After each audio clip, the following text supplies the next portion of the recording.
Assalamualaikum warahmatullahi wabarakatuh. Salam sejahtera untuk kita semua. Halo, apa kabar semuanya? Mudah-mudahan dalam keadaan walafiat ya. Selamat datang kembali di channel Cegus Rosamita, Math Teacher of Semansa Tualang.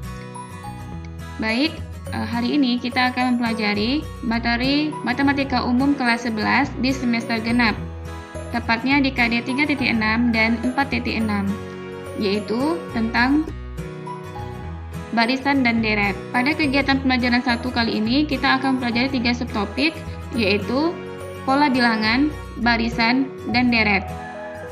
Namun, untuk video kali ini adalah video bagian 1, sehingga kita hanya fokus untuk mempelajari tentang pola bilangan, di mana pola bilangan ini adalah materi dasar sebelum kita lanjut ke materi barisan dan deret.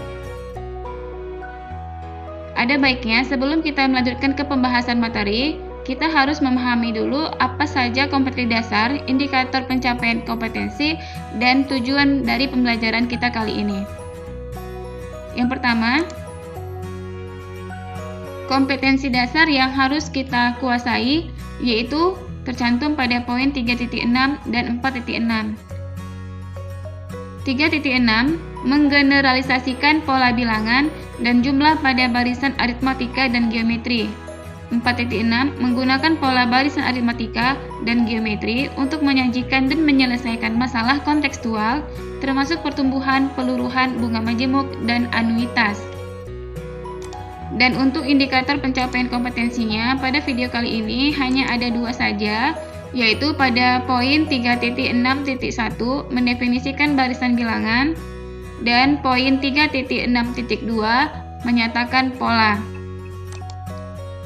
Dan selanjutnya, tujuan dari pembelajaran 1 ini yaitu pertama, memahami tentang pola bilangan, barisan, dan deret. Kedua, menentukan pola suatu barisan bilangan. Ketiga, menentukan suku ke N suatu barisan berdasarkan sifat atau pola yang dimiliki. Keempat, menentukan N suku pertama suatu barisan jika rumus suku ke N barisan itu diketahui. Kelima, menentukan suku ke N suatu deret berdasarkan sifat atau pola yang dimiliki. Keenam, menentukan N suku pertama suatu deret jika rumus suku ke N deret itu diketahui. Nah, sekarang kita lanjutkan ke pembahasan materi pola bilangan. Dalam kehidupan sehari-hari, sangat banyak sekali aktivitas kita yang berhubungan dengan materi pola bilangan. Nah, seperti gambar yang pertama, yaitu aktivitas orang tua memberikan uang saku jajan untuk anaknya. Yang kedua, aktivitas siswa atau pelajar menabung di suatu bank tertentu. Yang ketiga, aktivitas pembelian motor dengan sistem kredit. Yang keempat, penelitian terhadap pertumbuhan dan perkembangan bakteri oleh seorang peneliti atau ilmuwan di laboratorium, dan masih banyak lagi contoh-contoh lainnya.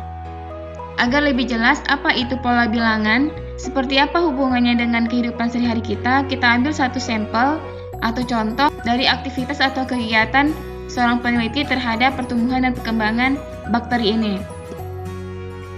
Misalkan, suatu koloni bakteri akan membelah menjadi 2 setiap 5 menit.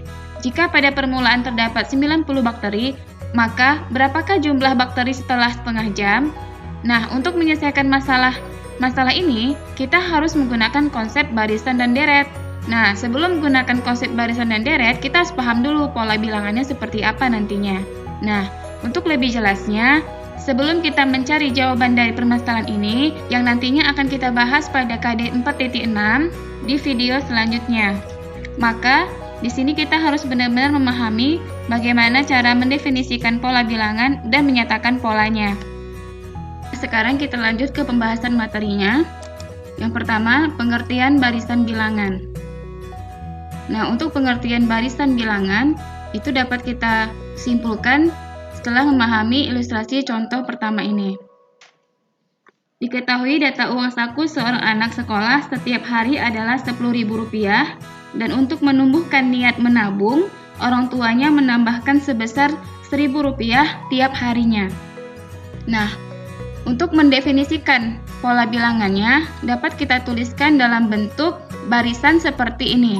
Nah, tanda barisan itu setiap bilangan-bilangannya itu dipisahkan oleh tanda koma.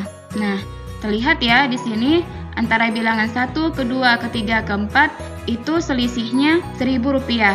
Nah, untuk menentukan selisihnya itu caranya 11.000 dikurangi dengan 10.000 sehingga diperoleh 1.000 gitu.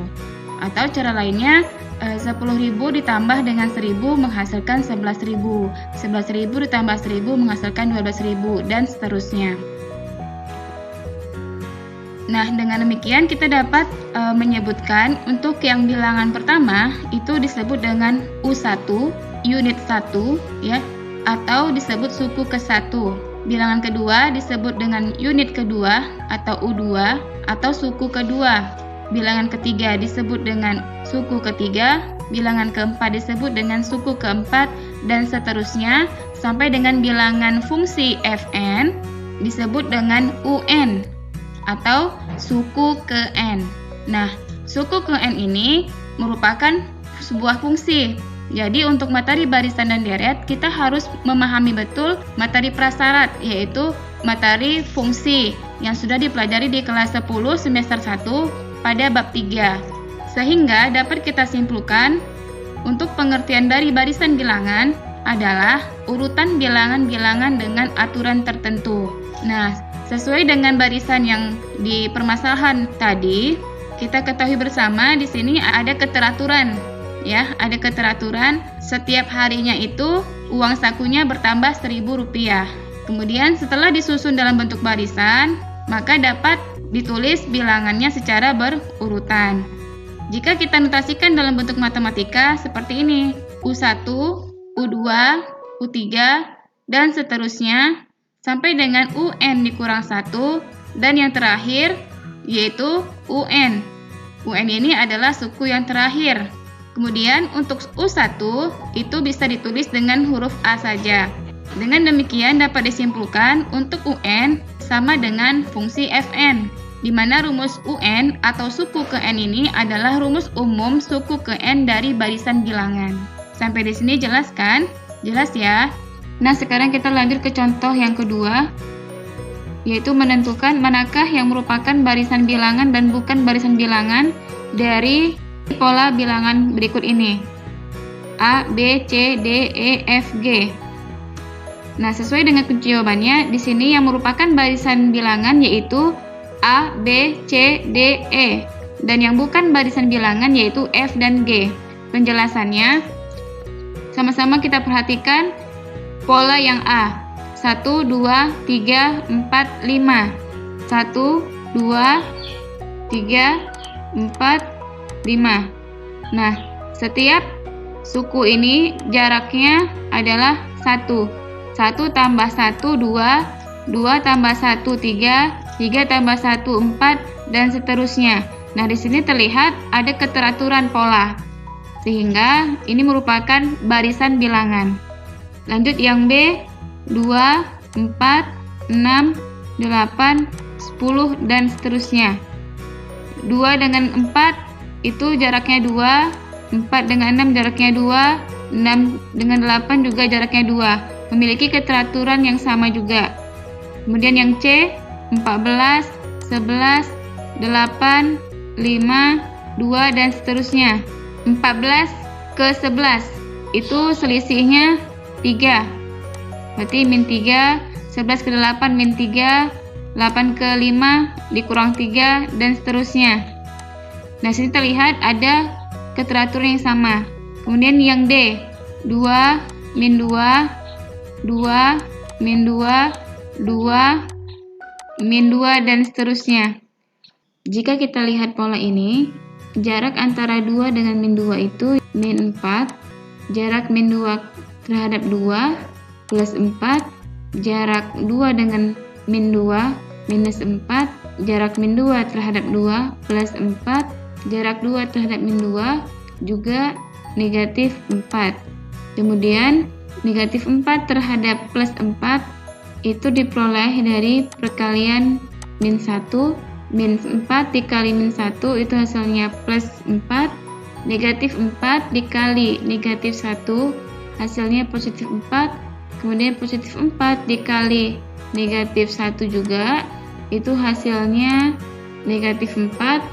Begitu seterusnya Negatif 4 dikali min 1 plus 4 dikali min 1 juga hasilnya negatif 4. Dengan demikian, kita sudah mendapatkan keteraturan pada pola bilangan ini, sehingga pola bilangan yang D termasuk barisan bilangan. Oh iya, di sini ada yang terlupa. Setiap kita mau mengalikan dengan bilangan negatif, itu harus diberi tanda kurung seperti ini. Nah, perlu diketahui juga untuk pola bilangan yang D, ini bisa langsung kita selesaikan dengan cara bilangan pertama dikalikan dengan negatif 1 sehingga menghasilkan bilangan kedua negatif 2. Kemudian bilangan yang kedua langsung dikalikan dengan negatif 1 menghasilkan bilangan yang ketiga. Bilangan ketiga langsung dikalikan dengan negatif 1 akan menghasilkan bilangan keempat, begitu seterusnya. Jadi tidak perlu mencari selisih masing-masing sukunya atau bilangannya ini.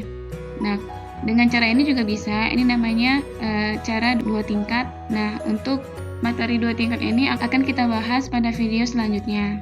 Baik, kita lanjut ke soal yang E. Pola bilangannya yaitu 1, setengah, 1/4, 1/8, dan seterusnya. Nah, jarak antara 1 dengan setengah ini, itu kalau dicari selisihnya setengah ya. Kalau ini juga suku kedua dengan suku ketiganya, itu jaraknya lebih dari setengah ya. Jadi kalau satunya dikurangi setengah, itu hasilnya setengah. Terus kalau setengahnya dikurangi setengah lagi, itu hasilnya 0. Sedangkan di sini nggak ada 0. Dengan demikian, kita harus menggunakan trik lain, yaitu dengan trik perkalian. 1 dikali setengah, hasilnya setengah, setengah dikali setengah, 1/4 dikali setengah juga 1/8, dan seterusnya. Nah, berarti di sini trik yang benarnya yaitu menggunakan perkalian ya. Dengan demikian untuk pola bilangan yang E ini termasuk barisan bilangan. Karena di sini dia memiliki keteraturan ya, jaraknya sama begitu. Jelas ya? Sehingga kita bisa dapat menyimpulkan untuk pola bilangan yang A, B, C, D, E itu termasuk barisan bilangan. Sedangkan F dan G bukan barisan bilangan. Kenapa? Sama-sama kita selesaikan. Polanya 8, 4, 3, 1, min 2, min 5, dan seterusnya. Nah, kalau kita cari selisihnya ini jaraknya ya antara 8 dengan 4 itu negatif 4, 4 ke 3 itu negatif 1, 3 ke 1 itu negatif 2, 1 ke negatif 2 itu negatif 3, negatif 2 ke negatif 5 juga negatif 3, begitu seterusnya. Nah, di sini kita bisa melihat ya, bilangan-bilangan jaraknya itu berbeda, tidak sama, sehingga dia tidak teratur. Kemudian kalau dicari perkaliannya juga berbeda ya. Ini selisih ya tadi.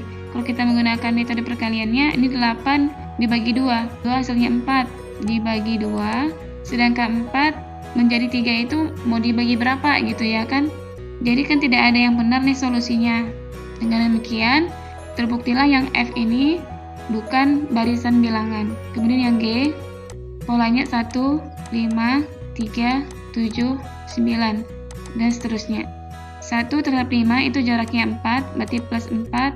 5/3 itu jaraknya min 2. 3 menuju 7 plus 4. 7 menuju 9 plus 2. Di sini terlihat ya, bilangan-bilangannya itu tidak sama, sehingga dia tidak teratur. Kemudian bilangan-bilangannya pun tidak berurutan, sehingga terbuktilah F dan G itu bukan barisan bilangan. Sampai di sini jelas ya pembahasannya, dapat dimengerti ya. Kalau masih kurang ngerti, boleh diulangi lagi video ini, diputar kembali sampai kalian mengerti. Mungkin sampai di sini dulu pembahasan materi kita, semoga bermanfaat. Lebih dan kurang saya mohon maaf. Wassalamualaikum warahmatullahi wabarakatuh. Sampai bertemu di video selanjutnya. Oh iya, jangan lupa klik like dan subscribe channel ini. Terima kasih.